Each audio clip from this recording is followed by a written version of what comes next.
Hi, today we're going to talk to you about how to remove tape residue from your refrigerator. You're going to need a couple of items. You're going to need warm water, you're going to need soap, and a microfiber dish towel. And these are the simple steps. Remove the tape, and as you can see, we have tape residue.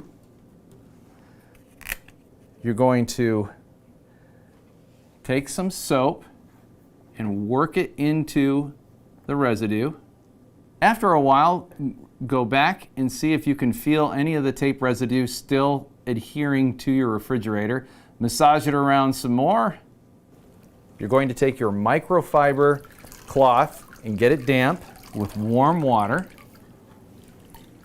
Wipe off the soap. Once the tape residue has been removed, take a dry towel and you'll see the tape residue is gone.